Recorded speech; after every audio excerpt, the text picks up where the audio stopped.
Within the Demiurge's constructed prison, the Gnostics discerned a fundamental division, the stark reality of hylic matter versus the hidden potential of pneumatic substance. Hylic, the very fabric of our perceived reality, is the tangible, visible manifestation of the Demiurge's limitations. It is the world of decay, change, and sensory deception, a realm designed to keep the divine spark ensnared. This is the illusory stage upon which our suffering plays out, a constant reminder of our entrapment, yet even within this prison, a glimmer of hope remains. Pneumatic matter, a subtler, more refined essence, permeates the hylic, carrying within it fragments of the pleroma, the divine home we long to return to. It's the hidden key, the spark of consciousness that offers a path beyond the Demiurge's illusion, a reminder that even within this constructed prison, the seeds of our liberation lie dormant, waiting to be awakened. Pneumatic matter is intrinsically connected to the realm of the spirit. It is the vehicle through which the divine essence manifests within the material world. It is the source of consciousness, intuition, and spiritual insight. It is the part of us that yearns for connection with the divine, the part that recognizes the illusory nature of the hylic world. The term pneuma means breath or spirit, and it emphasizes the dynamic and life-giving nature of this subtler matter. It is the very breath of the divine, the animating force that pervades all things. This concept implies that the divine is not entirely transcendent, but also imminent, present within the fabric of reality, breathing life into the material world. Pneumatic matter holds the key to transcendence. It is the pathway through which the divine spark can awaken and return to the pleroma.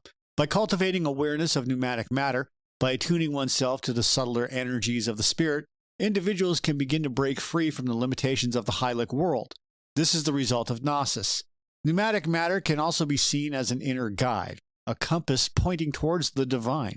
It is the voice of intuition, the inner knowing that transcends rational thought. By listening to this inner voice, by cultivating a connection with the pneumatic realm, individuals can navigate the illusions of the hylic world and find their way back to their true home. Pneumatic matter is not a static or inert substance, but a living connection to the divine. It is a dynamic force that flows through all things, connecting the material world to the spiritual realm. This living connection is the source of hope, the promise that even within the Demiurge's prison, the potential for liberation remains. The notion of a God utterly separate from the material world, a being dwelling in a distant and inaccessible realm, is a common concept in some religious and philosophical traditions, but the Gnostic concept of divine sparks within pneumatic matter directly challenges this idea. If fragments of the divine essence are present within the very fabric of the material world, then God cannot be entirely transcendent. There must be a degree of imminence, a presence within the creation itself. This imminence is not a simple presence, but a fundamental interweaving of the divine within the structure of reality. The divine sparks residing within pneumatic matter are not mere observers, but active participants in the unfolding of the cosmos. This suggests that the divine is not a distant ruler, but an intrinsic part of the very substance of existence. The phrase, waiting to be discovered, is crucial. It implies that the divine is not passively present, but actively seeking to be recognized. The divine sparks trapped within pneumatic matter are beacons, signals calling out to the soul, inviting it to awaken and remember its true nature. The idea places the responsibility for spiritual awakening on the individual. It is through personal gnosis, through the inner journey of self-discovery, that the divine presence is revealed. This concept of imminence within the transcendence creates a paradoxical yet profound understanding of the divine. It reconciles the seemingly contradictory idea of God both beyond and within the world. It suggests that the divine is not limited by the boundaries of space and time, but rather permeates all of existence, both the transcendent realm of the pleroma and the immanent realm of the material world. The divine sparks within pneumatic matter represents a hidden potential, a latent power waiting to be activated. This potential is not limited to a select few, but is inherent in all beings, a testament to the universal presence of the divine. This shows that the divine is not just out there, but in here. The stark division between hylic and pneumatic matter reveals a Gnostic understanding of reality that transcends the purely physical. Hylic matter, representing the tangible, visible world, is associated with the Demiurge's flawed creation. Pneumatic matter, on the other hand, points to a hidden dimension, a subtler layer of existence that permeates the material world. It's the realm of the spirit, the breath of the divine, and the potential for transcendence. Pneuma itself carries rich connotations. It's not merely a substance, but a dynamic force, a life-giving energy. It's the breath of God, the animating principle that pervades all things. Therefore, pneumatic matter is not inert but alive, imbued with the very essence of the divine. It's the spark of consciousness, the potential for spiritual awakening that lies dormant within the material world. The idea that divine sparks reside within pneumatic matter challenges the notion of a completely transcendent God, entirely separate from the material world. It suggests that the divine is imminent, present within the fabric of reality, waiting to be discovered. This also implies that the divine is not just in some far-off realm, but also here within the material world. The assertion that these sparks are literal fragments is crucial. It moves beyond symbolic interpretation and emphasizes a tangible ontological connection between the material world and the pleroma. These are not just representations of the divine. They are actual pieces of it, remnants of the perfect and complete realm of divine fullness. The connection to Sophia's essence is equally significant. Her fall results in a cosmic shattering, a fragmentation of her divine being that permeates the demiurge's creation. This scattering is not a loss, it's a transformation, a diffusion of divine potential into the very fabric of the material world, and this is the reason that Sophia is so important to Gnostic cosmology. These fragments, these divine sparks, are trapped within matter, not in a state of passive confinement, but in a state of dormancy. They are like seeds buried in the earth, waiting for the right conditions to germinate and grow. The demiurge's creation while a prison also serves as a vessel, a container for these sparks, preserving their potential until the moment of awakening. Their presence within pneumatic matter signifies a direct, unbroken connection between the material world and the divine realm. It is a bridge spanning the chasm between the hylic and the pleroma. This connection is not external, it's internal, residing within the very core of each individual. These sparks are the seeds of Gnosis, the potential for spiritual liberation that lies within each individual. They are the inner light, the voice of intuition, the yearning for transcendence. They are the source of the individual's ability to recognize the illusory nature of the material world and to seek a return to their divine origins. This potential for liberation is not limited to a select few. It's inherent in all beings. Every individual, regardless of their circumstances, carries within them the spark of divinity, the potential for Gnosis. This is the Gnostic promise, the hope that even within the darkest corners of the demiurge's creation, the light of the pleroma can shine through. The path to liberation, then, is not an external quest, it's an inward journey, a process of awakening the divine spark.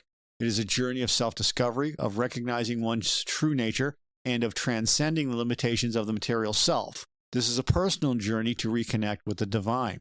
The notion of a hierarchy within the material world challenges the idea of a uniformly degraded creation. It suggests that the demiurge's work is not entirely devoid of gradation or nuance. This allows for a more complex understanding of the material world, recognizing that some aspects of reality are more closely aligned with the divine than others. The varying concentrations of pneumatic substance become the defining factor in this hierarchy. Those aspects of reality containing a higher concentration of pneuma are imbued with a greater degree of divine presence. This could manifest in various ways. Certain natural phenomena, like stars or flowing water, might be seen as possessing a higher degree of spiritual energy. Sacred places, like ancient groves or mountain peaks, might be perceived as gateways to the divine. These areas with higher concentrations of pneumatic matter are therefore closer to the pleroma, and this closeness allows for a greater ability to connect with the divine. This concept also extends to individuals. Some individuals, through their innate nature or their spiritual practice, might be perceived as possessing a greater degree of spiritual awareness, a higher concentration of pneumatic substance within themselves. These individuals might be seen as spiritual guides or conduits for divine wisdom, or even as living embodiments of the divine. The recognition of this hierarchy could lead to reverence for certain aspects of the material world, a sense of sacredness that transcends the general Gnostic disdain for hylic matter. This reverence might manifest in rituals, practices, or even a deep respect for the natural world and its inherent spiritual energies. This hierarchy also suggests a path of discovery, a journey of seeking out those aspects of reality that are closer to the divine. By attuning themselves to the subtle energies of pneumatic matter, individuals can gain insight into the hidden dimensions of reality and accelerate their own spiritual awakening. But it's also important to recognize the potential for misinterpretation and abuse. This hierarchy could be used to justify spiritual elitism or to create divisions within communities. The Gnostic emphasis on personal Gnosis serves as a counterbalance to this potential danger, reminding individuals that the true spiritual understanding comes from within. A focus on the external can distract from the internal. The presence of divine sparks within pneumatic matter fundamentally shifts the Gnostic perspective on the material world. It moves beyond a complete condemnation, offering a glimmer of hope within the demiurge's flawed creation. The world is not utterly lost, nor irredeemably corrupted. Even with its imperfections, the seeds of its own redemption are sown. This suggests that the material world is not static, it's dynamic, holding the potential for transformation. It's not a fixed prison, it's a stage for spiritual evolution. Through the awakening of the divine sparks, the world can begin to shed its illusory nature and reveal its underlying spiritual essence. The ultimate goal is the restoration of the world's original divine essence, a return to the state of harmony and unity that existed before the demiurge's creation. This restoration is not a mere return to a past state. It's a transformation, or process, of reintegrating the scattered fragments of the pleroma into a unified whole. This redemption is not a sudden event either. It's a gradual process, a slow unfolding of spiritual potential. It is a journey of awakening and of recognizing the divine sparks within oneself and within the world, and this process is aided by Gnosis. The redemption of the material world is interconnected with the redemption of the individual. As individuals awaken their divine sparks, they contribute to the overall transformation of the cosmos. This creates a sense of shared responsibility, a recognition that each individual plays a vital role in the grand cosmic drama of redemption. The presence of divine sparks serves as a powerful challenge to despair. It offers a counterpoint to the Gnostic emphasis on the suffering and limitations of the material world. It reminds us that even in the face of darkness and illusion, the light of the divine continues to shine, offering hopes for liberation and transformation. The existence of these sparks is not just a passive hope, it's a call to action. It's also a call to cultivate Gnosis, to seek out the divine within, and to participate actively in the redemption of the world. This is the Gnostic mission. The stark dualism that often defines Gnostic thought, spirit versus matter, good versus evil, pleroma versus demiurge creation, is significantly nuanced by the concept of pneumatic matter. It challenges the rigid separation of those opposing forces, suggesting a more fluid and interconnected reality. Instead of a sharp divide, pneumatic matter introduces a spectrum of reality, a gradient between the purely material and purely spiritual. This spectrum allows for degrees of divine presence within the material world, recognizing that some aspects of reality are more closely aligned with the pleroma than others. The material world is not simply a wasteland of illusion and suffering. It contains hidden depths of spiritual significance, a latent potential for divine revelation. This potential is embodied in pneumatic matter, the subtle essence that permeates the physical realm, carrying within it the seeds of Gnosis.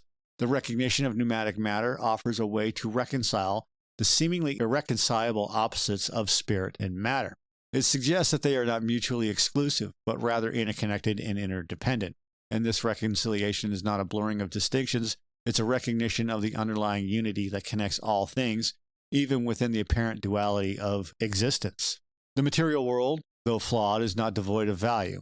It holds within it the potential for spiritual growth, for the awakening of the divine spark. And this potential is not merely a passive quality, it's an active force driving impulse towards liberation and transcendence. This view offers a more hopeful outlook within Gnosticism. It suggests that even within the demiurge's creation, the path to redemption is not entirely obscured. The presence of pneumatic matter provides a tangible link to the divine, and it's a reminder that the pleroma is not entirely inaccessible. This nuanced view also requires discernment. Gnostics must learn to distinguish between the illusory nature of hylic matter and the hidden potential of pneumatic substance. This discernment is essential for navigating the complexities of the material world and for cultivating the spiritual awareness necessary for Gnosis. The inclusion of pneumatic matter makes the Gnostic cosmology much more complex and much more interesting. While Gnosticism is often associated with a strong emphasis on transcendence, the recognition of pneumatic matter encourages a shift in focus towards the imminent, the divine presence within the here and now. This doesn't negate the desire for liberation. It acknowledges that the path to transcendence may involve recognizing and cultivating the divine within the present reality.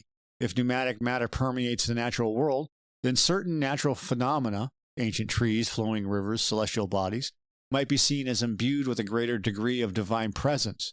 This could lead to a reverence for nature, a recognition for its inherent sacredness, and a sense of interconnectedness with the living world. Similarly, the human body, while composed of hylic matter, also contains pneumatic substance. It becomes a vessel for the divine spark, a temple housing the potential for Gnosis. This could lead to a more nuanced view of the body, not as a mere prison, but as a site of spiritual practice and transformation. Certain Gnostic sects might have engaged in practices aimed at cultivating and activating the divine sparks within themselves and within the world around them.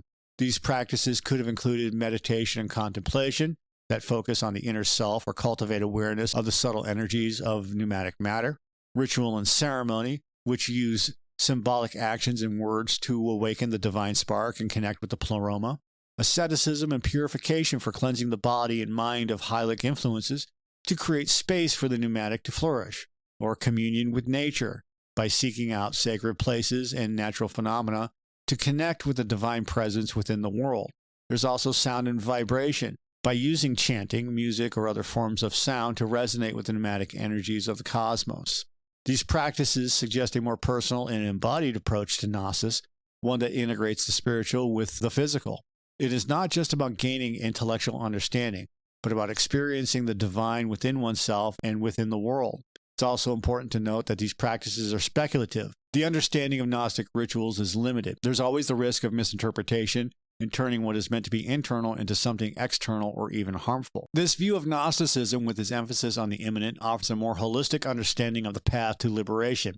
It acknowledges the interconnectedness of spirit and matter, and the potential for the divine to manifest within the everyday world. The path offered by pneumatic matter is not one of escaping the material world entirely, but of transforming it from within. It's a journey of inner discovery, of recognizing the divine sparks that lie dormant within the hylic realm. It's a journey of inner discovery and of recognizing the divine sparks that lie dormant within the hylic realm. This is a fundamentally different approach than a purely ascetic rejection of the physical. This path emphasizes that the divine is not confined to a distant transcendent realm. It is present within the everyday, within the very fabric of our material existence. By cultivating awareness of the subtle energies of pneumatic matter, individuals can learn to see the sacred within the mundane, to find the divine in every moment. Rather than fleeing the material world, this path encourages individuals to transform it from within, to awaken the divine sparks, and to restore the world to its original state of harmony. This is a path of active participation in the redemption of creation. It's a process of co-creation with the divine. Gnosis becomes not just an intellectual understanding, but an inner illumination, a direct experience of the divine presence within oneself. It is a process of recognizing the true self, the divine spark that lies hidden beneath the layers of illusion. By cultivating this inner Gnosis, individuals can reconnect with the divine source, even while remaining within the material world. This reconnection is not just a physical journey, but a spiritual transformation, a shift in unconsciousness that transcends the limitations of space and time. This path embraces the interconnectedness of spirit and matter, recognizing that the divine can be found within the very substance of our being. It is a holistic approach to liberation, one that integrates the spiritual within the physical, the transcendent with the imminent. This is not a dead or doctrinal Gnosis, but a living and active Gnosis. It's a Gnosis that is lived and practiced and experienced.